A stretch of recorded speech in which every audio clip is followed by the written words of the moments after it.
most respected and most loved tech YouTuber Marques Brownlee has been under some kind of heat for the past few days because of a wallpaper app he made. Not just a regular wallpaper app, but a $12 a month or $50 a year wallpaper app. Don't get it wrong, I am a huge fan of Marques. Best believe as soon as he dropped the iPhone 16 review video, I was probably among the first 100 to even watch it. And one of the most confusing things I noticed about that video was the way he plugged this app at the very start of the videos. Like, this is something he doesn't usually do. But you know what I've been doing way longer than 2 weeks? Working on a new app that we are finally launching. Most times when he's being sponsored or is supposed to talk about like a brand, he does this at the end of these videos, but not at the very beginning. So I knew something was kind of fishy from the start of this video. And I would lie, I'm kind of disappointed in myself because as soon as he mentioned that he had an app, before even hearing anything else about what the app is basically all about, I had rushed to download it as fast as I could. And believe me when I say the pricing of the app, which is what we will be getting into pretty soon, wasn't even really the main issue I found in this app. The main issue I found was how buggy this app was. Like, it was so buggy that it felt like something that I could do in Figma with like a day worth of training and a few hours to just like skip around the app and like try and create something on Figma, basically. It was so bad. The app was so buggy, so laggy. It was just terrible.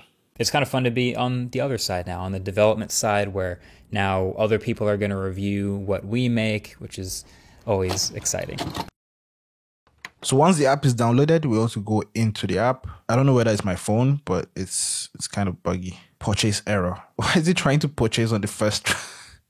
Like, at least get to know me first though. We have the sign up screen. The animations kind of look cool. We have sign in with Apple, sign in with Google, and join Panels Plus. We're going to skip for now. And then on the second page, we are greeted with a bunch of toggles. I don't know why notifications it's like necessary. You can turn off what you don't like, continue. And this is the part where people are kind of like mad about, because now you're suggesting to me to pick 5 artists for my home feed. I don't know anyone from here. For some reason, some of their faces are being emojied. Am I supposed to trust anyone from here if their faces are covered? I don't even know anybody from here. So basically what it's trying to let you know is that you can choose what wallpaper you like from a particular artist depending on like the style. So it gives you like 2 styles of what their wallpapers might look like. It's not enough, to be honest. I wish it could like let me go into it, see more of their stuff before following them.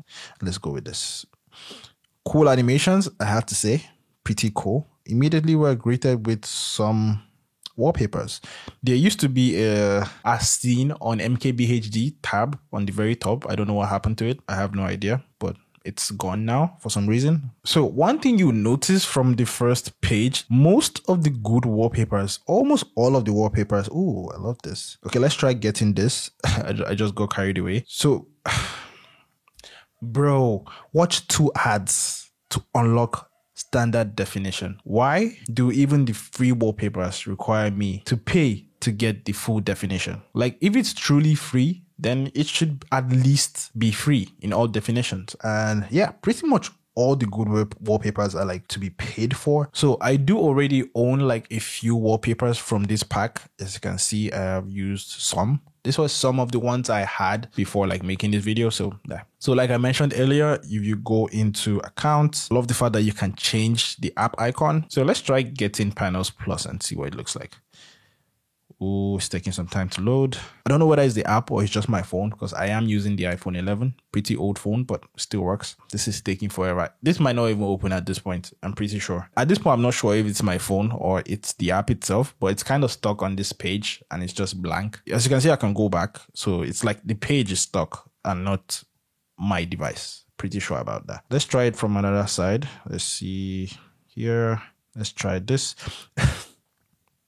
You see what I'm talking about? But you see how the price just merges with every other thing? It makes no sense. It looks terrible. I don't know whether he knew that the app would allow other currencies. Maybe you should have just let it stick to like USD and then let Apple do, because if I click on buy on this page now, this looks good. I think if I click on buy, purchase error, and like I said earlier on, the app is just pretty buggy. And yeah, so if Marques is actually going to take advice and actually make this app pretty decent even for his subscribers. I think what he should do is make all the wallpapers free, but then if you need high definition mode, you get to pay. That's how I see it. That's how it actually makes sense. I think one thing we struggle with the most is actually getting high definition wallpapers. I know that's something I struggle with personally. You could go on Pinterest, which you should not do if you're looking for wallpapers. You can go on Google, you can go anywhere, you find the wallpaper you love, and then when you download it and you apply it, then it just looks a little bit blurry. At least give us 1080p. If we do see the need to like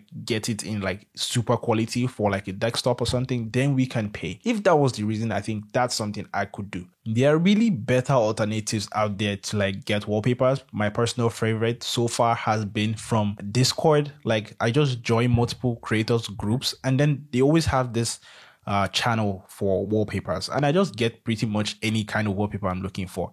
I could even request and get wallpaper. So it's just easier. There's Twitter, which kind of gives you high quality wallpapers if you know how to search for it, or if you follow someone who actually drops wallpapers. So who is this app actually made for? To be honest, I feel like this app is directed towards diehard MKBHD fans.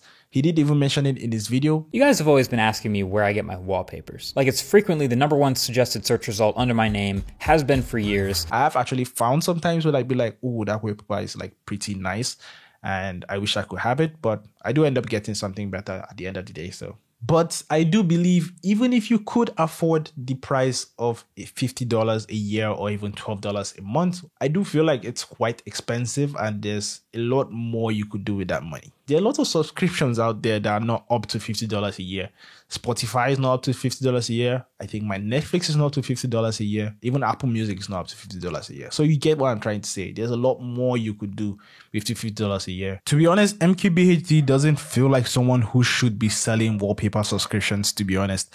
He sells a ton of merch from like shirts, hoodies, wallets, shoes, and he has a sick car. And although that doesn't seem to be a flex, he doesn't seem to be the kind of person who actually flex, but he does have a ton of money, and that's a fact. Making a free wallpaper app would have just been a way to give back to subscribers, in my opinion. But yeah, let me know what your thoughts are down in the comments. I purposely left some parts out of this video, the part where he says he's sharing the income 50-50 with the artist. We have a bunch of awesome artists over there that we are splitting profits with 50-50.